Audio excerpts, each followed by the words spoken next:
Bonjour, vous écoutez l'épisode 96 de Change ma vie, le podcast qui vous donne des outils pour votre esprit.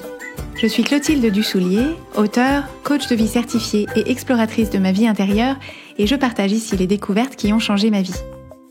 Change ma vie est un podcast publié tous les jeudis et vous retrouverez les éléments et les ressources dont je parle sur le site changemavie.com. Abonnez-vous au podcast sur la plateforme de votre choix pour être notifié des nouveaux épisodes chaque semaine. Si vous aimez ce podcast, si ce podcast vous est utile, la meilleure façon de le soutenir est de laisser un avis 5 étoiles sur Apple Podcast ou sur la plateforme que vous préférez utiliser. C'est ça qui permet à d'autres de le découvrir plus facilement. Cette semaine, je voudrais remercier Anna Laura qui a écrit « Véridique, ce podcast change la vie ». Merci Clotilde pour ce super podcast très éclairant sur comment aborder et adapter nos pensées au quotidien pour durablement vivre plus heureux. Les contenus, portés par une bonne humeur et bienveillance contagieuse, sont vraiment géniaux. Merci beaucoup Anna Laura d'avoir pris le temps de laisser ce commentaire et si vous aussi vous avez envie de vous joindre à elle, vous pouvez regarder sur la plateforme que vous utilisez quelles sont les possibilités pour laisser des étoiles et des commentaires. Cette semaine, dans la lignée de notre épisode de la semaine dernière sur la honte et la vulnérabilité, je voudrais aborder avec vous le sujet que j'ai intitulé « Apprendre toute sa vie ». Donc ce que j'appelle « Apprendre toute sa vie », le sujet dont je veux vous parler aujourd'hui, correspond à une dichotomie d'état d'esprit qui a été mise en évidence par une auteure américaine qui s'appelle Carol Dweck, donc Carol C-A-R-O-L et Dweck D-W-E-C-K, qui a écrit un livre qui s'appelle tout simplement Mindset, donc Mindset ça veut dire simplement état d'esprit, dans lequel elle met en évidence deux types d'état d'esprit qu'elle appelle le Fixed Mindset, donc l'état d'esprit fixe, et en opposition l'état d'esprit de growth, donc le growth mindset, c'est-à-dire l'état d'esprit de croissance. Donc Carol Dweck a identifié que les gens, d'une façon générale, sont plutôt dans un état d'esprit fixe, donc un fixed mindset, ou plutôt dans un état d'esprit de croissance, donc le growth mindset. Et ce qu'elle met sous ces termes, c'est l'idée du côté de l'état d'esprit fixe qui consiste à penser que nos talents, nos compétences, nos forces sont fixes, c'est-à-dire qu'on arrive au monde avec un certain capital, un certain potentiel, et que ce capital ou ce potentiel serait fixe. Donc on parle ici de talent, de compétences et de forces aussi bien sur le plan mental et intellectuel que physique. Donc l'idée qu'on démarrerait avec un certain capital que la chance nous a donné en fonction de là où on est né, avec notre bagage génétique et familial, et que c'est avec ce capital ou ce potentiel qu'il va falloir se débrouiller toute notre vie. Donc ça, c'est l'état d'esprit fixe. Donc vous voyez qu'on démarre avec un certain bagage, un certain capital ou un certain potentiel qui est fixe. Et à l'opposé de ça, il y a les gens qui ont plutôt un état d'esprit de croissance, donc un growth mindset, qui consiste à dire qu'on démarre certes avec un capital qui est ce qu'il est, c'est-à-dire qu'on est tous nés dans une certaine famille, avec une certaine facilité innée et certaines facilités acquises, aussi bien sur le plan intellectuel que physique, mais que finalement, ce capital ou ces forces qui sont un peu notre forfait avec lequel on a été livré, si vous voulez, que ça ne fait que commencer à partir de ce moment-là et que ce capital, ses talents, ses forces et aussi ses faiblesses, c'est à nous de le faire fructifier, c'est à nous de le développer, c'est à nous d'en tirer profit, d'en tirer parti et de se proposer à partir de ce qui nous a été donné d'emblée, de nous amener au plus près de là où on a envie d'aller et donc de le développer aussi loin et aussi haut qu'on en a envie, qu'on y aspire et que ça nous intéresse. Donc, en entendant ces deux types d'état d'esprit, vous vous êtes peut-être reconnu dans l'une ou l'autre des descriptions. Pour ma part, c'est sans aucun doute, quand j'ai lu le livre, que j'ai écouté d'ailleurs au format audio, le livre de Carol Dweck, je me suis rendu compte que, personnellement, j'avais grandi dans un état d'esprit complètement fixe. Et Je pense que notre système scolaire, en tout cas le système scolaire le plus conventionnel dans lequel on grandit en France, renforce plutôt cet état d'esprit qui consiste à dire qu'il y a les bons élèves et les mauvais élèves, que d'emblée il y a des gens qui ont plus de facilité que d'autres et que ceux qui ont moins de facilité vont nécessairement être limités dans leur... on estime qu'ils sont sur un couloir de progression qui n'ira jamais jusqu'au couloir de progression des enfants qui sont au départ plutôt plus doués ou plus en avance, ou plus éveillé, etc. Alors, le problème d'être dans cet état d'esprit fixe, quand c'est de cette façon-là qu'on voit les choses pour soi, c'est qu'en réalité, on est très investi dans le fait de rester dans notre zone de compétence, dans notre zone où on sait qu'on maîtrise, parce qu'en fait, on se dit que dès lors qu'on s'approche un petit peu de la frontière de la limite de ce qu'on sait, de la frontière de la limite de ce qu'on sait faire, on va se sentir en échec et que quand on se sentira en échec, ça mettra en évidence les limites de notre potentiel, les limites de nos compétences et que au-delà de ces forces et de ces compétences, c'est comme si on tombait dans le vide et qu'à ce moment-là, on ne valait plus rien. En fait, on retourne vraiment sur ce fonctionnement de honte qu'on a évoqué ensemble la semaine dernière. C'est que quand on a un état d'esprit fixe, on se définit par l'étendue de nos compétences, de ce qu'on sait, de ce qu'on sait faire physiquement ou mentalement, et on se dit que dès qu'on va au-delà, on va se juger nous négativement, on va trouver qu'on n'est pas à la hauteur, que ça va pas, qu'on est nul, et que tout le monde sera d'accord, et donc on est très motivé pour ne pas aller au-delà de ce qu'on sait faire, et évidemment, ce que ça crée, c'est que si on évite de se frotter à la limite de ce qu'on sait déjà faire ou de ce qu'on sait déjà, c'est mathématiquement impossible de progresser. C'est-à-dire que progresser et apprendre des choses, ça passe nécessairement par le fait d'entrer dans un territoire dans lequel on ne sait pas encore, dans lequel on n'a pas encore les compétences, mais pour les acquérir, il va bien falloir aller sur ce territoire-là. On s'aperçoit que quand on est dans un état d'esprit fixe, on crée des situations dans lesquelles on fuit les difficultés parce qu'on pense que quand on ressent des difficultés, soit physiques, soit mentales ou intellectuelles, c'est une indication de notre faiblesse, c'est une indication de nos limites, de nos manquements. Et comme on pense que ces faiblesses, ces limites et ces manquements sont fixes, en fait, on n'a pas du tout envie d'aller dans cette zone-là. On peut remarquer aussi que quand on est dans un état d'esprit fixe, un fixed mindset, en fait, on cache nos limites. Donc, on va faire comme si, on va trouver des excuses pour ne pas prendre en charge un projet, pour ne pas prendre la parole sur un sujet, etc., de peur qu'on s'aperçoive des limites de nos compétences ou de nos connaissances ou de nos limites physiques. Donc, par exemple, on va pas aller au ski parce qu'on a honte de montrer qu'en fait, on skie pas très bien, par exemple. Et on va aussi utiliser les autres pour se comparer, c'est-à-dire qu'on va regarder ce que font les autres, ce qu'ils savent faire, comment est-ce qu'ils se présentent à telle ou telle situation, et on va comparer notre expérience à la leur pour décider ce qu'on pense de nous, et on va se mettre dans un esprit de course, où on va se dire, on va se mettre dans une dynamique de gagnant-perdant, c'est-à-dire que si on voit d'autres personnes qui en savent plus que nous, si on voit d'autres personnes qui savent faire des choses que nous, on ne sait pas, on va se sentir perdant dans la situation. Et donc c'est pareil, on va se retrouver soit sur la défensive, soit on va fuir, et parce qu'on va avoir l'impression que c'est une situation dans laquelle on met en évidence nos faiblesses. Donc l'état d'esprit fixe consiste à dire il ne faut surtout pas qu'on s'aperçoive que je ne sais pas tout et que je ne sais pas tout faire. À l'opposé de ça, et évidemment, puisque de façon un peu méta, on peut passer d'un état d'esprit fixe à un état d'esprit de croissance, puisque justement c'est la thèse que je vous propose, c'est qu'on peut évoluer, donc on peut évoluer aussi dans cet état d'esprit de se proposer d'évoluer. Donc l'état d'esprit de croissance, ou d'ailleurs en vous en parlant comme ça, le growth mindset, c'est peut-être plus l'état d'esprit d'évolution que l'état d'esprit de croissance, ou en tout cas il y a un peu de ces deux notions-là. Donc cet état d'esprit de croissance ou d'évolution consiste à, au contraire de l'état d'esprit fixe, décider d'être tout à fait tranquille avec nos limites et nos faiblesses, de comprendre et d'accepter que bien sûr, on ne sait pas tout, que bien sûr, on ne sait pas tout faire, qu'on ne sait pas encore certaines choses et qu'on ne sait pas encore faire certaines choses. C'est-à-dire, je pense pas qu'il existe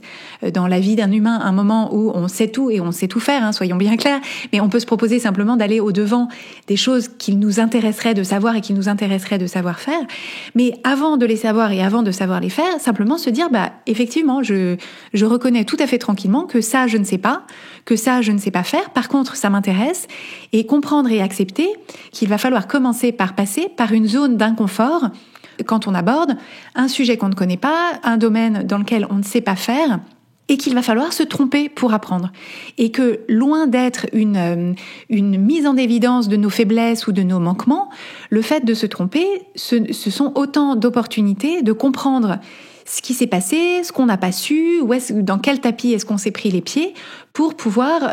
savoir mieux et faire mieux la prochaine fois. D'ailleurs, il y a beaucoup de recherches qui sont faites sur les façons dont les enfants, mais aussi les adultes apprennent, et on s'aperçoit qu'un enfant apprend beaucoup mieux quand on lui a laissé la possibilité de faire des erreurs et qu'on a évoqué avec lui ces erreurs sans le mettre en échec, sans le mettre en défaut, mais en cherchant à comprendre avec lui pourquoi est-ce qu'il s'est trompé, qu'est-ce qu'il n'a pas compris, qu'est-ce qui lui a manqué, etc. On voit que l'enfant, au bout du compte, est beaucoup mieux équipé, a beaucoup mieux compris ce qu'on essaye de lui apprendre que si il a eu bon du premier coup. En réalité, les enfants qui commencent par se tromper avant d'apprendre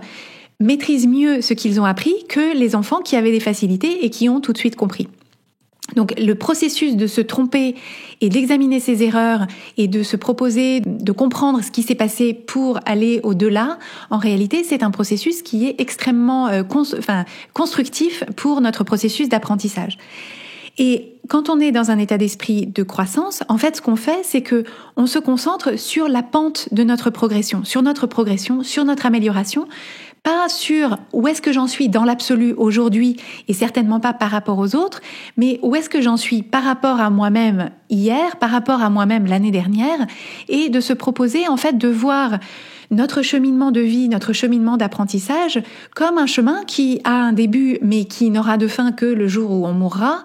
en se disant, à partir du moment où j'en sais un petit peu plus aujourd'hui qu'hier, où je sais sauter un petit peu plus haut aujourd'hui qu'hier, c'est déjà gagné pour moi aujourd'hui. Et cet état d'esprit de croissance, il passe aussi par le fait d'accueillir les commentaires, d'accueillir les retours qu'on nous fait, d'accueillir les critiques, de façon ouverte, en ne les prenant pas comme des attaques, en ne les prenant pas comme des remises en cause de nous tout entière, de notre valeur, de notre position dans l'équipe, dans la société, dans la famille, etc. Mais comme étant autant d'informations qu'on va pouvoir choisir de prendre en compte ou pas, d'ailleurs dans certains cas, mais en se disant, voilà, la personne me propose simplement son avis, son opinion, et c'est à nous de décider en fonction de la valeur qu'on donne à la parole de cette personne, c'est-à-dire que si c'est quelqu'un qui est un expert dans ce qu'on cherche à maîtriser, on va prendre en compte sa parole d'une façon tout à fait différente de si c'est le voisin de ma cousine qui a une opinion sur tout et qui a en l'occurrence une opinion sur mes conséquences. Peut-être que c'est très judicieux d'ailleurs, mais c'est à nous évidemment de mettre le retour et les commentaires des personnes dans le contexte de à quel point est-ce qu'on trouve que ce commentaire ou ce retour est crédible et qui nous apporte de la valeur. Mais en tout cas, cette ouverture aux commentaires, aux retours et aux critiques, c'est vraiment un point essentiel pour progresser, parce que sinon on progresse en vase clos, et on sait bien que quand on ne sait pas quelque chose, quand c'est par exemple sur une discipline ou sur un domaine de compétences, il y a un certain nombre de choses qu'on peut s'apprendre seul, mais le fait d'avoir le regard de quelqu'un d'autre qui en sait plus que nous, qui a plus de recul que nous, ça va être extrêmement précieux pour progresser, à condition d'ouvrir ses écoutilles et de prendre en compte à travers le filtre de notre bon sens et de notre jugement. Et cet état d'esprit de croissance, il consiste au contraire à rechercher la difficulté, à rechercher les zones dans lesquelles on se sent mis un petit peu en déséquilibre par rapport à ce qu'on sait déjà, par rapport à ce qui est déjà sûr, compris, acquis, etc. Parce qu'on sait que c'est dans la difficulté qu'on va avoir des puits de croissance, qu'on va avoir la possibilité d'aller au-delà de nos compétences et de notre zone de connaissance actuelle. Et ça consiste aussi à observer ce que font les autres, non pas pour se comparer, se désespérer ou au contraire se rassurer, mais ça consiste à observer ce que font les autres sur leur piste à eux, sur leur cheminement à eux, pour s'en inspirer et pour apprendre. C'est-à-dire se dire, je vois que un tel ou une telle qui, par exemple, arrive très bien à prendre la parole en public, au lieu de me dire, ah oui, mais alors elle, c'est trop facile pour elle, et puis elle a fait du théâtre quand elle était petite, alors bien sûr, moi j'y arriverai jamais, etc. Se dire, cette personne-là est partie avec un certain potentiel, une certaine aisance, des exemples, etc. Mais qu'est-ce qu'elle fait, qu'est-ce qu'elle pense, comment est-ce qu'elle se sent, comment est-ce qu'elle travaille, qui contribue à sa réussite et au développement de ses compétences que je peux, moi, intégrer dans mon propre cheminement, dans ma propre approche des situations. Et ça, c'est un thème qu'on a évoqué dans un épisode qui s'appelle les expanders, que je vous recommande également. Donc, en fait, dans cet état d'esprit de croissance, il y a l'idée de ne pas être dans une course entre nous et les autres, mais d'être dans une sorte de course avec soi-même, comme quelqu'un qui se proposerait de s'entraîner pour courir un marathon et qui, chaque jour, se proposerait simplement de faire un temps un peu meilleur que que le jour dernier. Et c'est cette idée de s'améliorer pour le plaisir de s'améliorer pour le plaisir de regarder en arrière et de constater le chemin parcouru, et non pas d'essayer de se rassurer ou de rester accroché bec et ongle à là où on en est, de peur d'être jugé déficient, incompétent, pas assez quelque chose. Donc une fois qu'on a posé un petit peu ces deux versants d'état d'esprit qu'on peut adopter, ce que je vous propose de faire, c'est dans un premier temps de faire simplement un petit état des lieux et de vous demander dans vos différents domaines de vie, à la fois le domaine de vos performances physiques, si vous êtes quelqu'un qui est sportif, qui pratique une activité physique d'une façon ou d'une autre, à la fois dans votre domaine professionnel, de vos compétences, de l'étendue de vos connaissances, mais aussi dans le domaine intellectuel personnel, c'est-à-dire les choses qui vous intéressent, votre culture générale, les livres que vous lisez, la musique que vous écoutez, l'actualité à laquelle vous vous intéressez, etc. Mais aussi dans le domaine parental, si vous avez des enfants, familial, etc. De vous poser la question, est-ce que d'une façon générale, j'approche tous ces domaines en me disant qu'il ne faut surtout pas que je me trompe, qu'il ne faut surtout pas que je rate, parce que si je me trompe ou si je rate, ça veut dire quelque chose de terrible sur moi, et donc il faut que je reste dans le domaine de ce que je sais déjà faire. Ou est-ce que vous êtes plutôt à vous proposer d'aller au-devant de situations inconnues, non familières et donc inconfortables, parce que vous vous dites, au moins, ça va être inconnu, ça va être non familier, ça va être inconfortable, mais de l'autre côté, j'aurais progressé, j'aurais appris des choses, j'aurais vécu des expériences et ma vie en sera enrichie. Donc vous pouvez vous proposer de passer en revue ces différents domaines de vie, repérez si vous êtes plutôt dans un état d'esprit fixe ou un état d'esprit de croissance sur ces différents domaines de vie. Il est possible que vous constatiez que vous êtes plutôt l'un dans un domaine et plutôt l'autre dans d'autres domaines. Et donc, je vous invite à considérer quelles sont les pensées qui vous conduisent à penser plutôt d'une certaine façon dans un domaine et plutôt d'une autre façon dans un autre domaine. Et vous proposez simplement dans les jours et les semaines qui viennent de remarquer les moments où vous êtes plutôt dans les caractéristiques de l'un ou de l'autre et de décider pour vous-même, parce que je n'ai pas de prescription, moi j'ai une recommandation mais pas de prescription pour vous. Est-ce que si vous remarquez que vous êtes dans un état d'esprit fixe, est-ce que ça vous convient? Est-ce que c'est comme ça que vous avez envie de voir vos propres compétences et aussi les compétences des autres et par extension les compétences de vos enfants si vous avez des enfants? Parce que bien sûr, tous ces questionnements d'état d'esprit, quand on les a pour soi, on les a aussi dans notre relation avec eux et ce qu'on a envie de leur transmettre. Donc ça, c'est vraiment important de se poser la question. Et donc de vous dire, est-ce que pour vous et pour votre entourage, pour les personnes que vous managez, si vous avez une position de manager ou d'encadrant, est-ce que vous avez plutôt envie de cultiver cet état d'esprit fixe ou est-ce que vous avez envie plutôt de cultiver cet état d'esprit de croissance? Et regardez à quel moment est-ce que vous passez de l'un à l'autre pour pouvoir petit à petit vous proposer de changer un petit peu votre regard sur ces situations. La semaine prochaine, on va aller encore un petit peu plus en profondeur sur cette question d'apprendre toute sa vie et on va parler du fait d'avoir tort et de à quel point c'est difficile pour beaucoup d'entre nous d'avoir l'impression d'avoir tort et à quel point est-ce qu'on évite à tout prix de se retrouver dans ces situations-là et qu'est-ce que ça veut dire pour nous. Donc je vous donne rendez-vous jeudi prochain pour l'épisode qui s'appelle Avoir tort.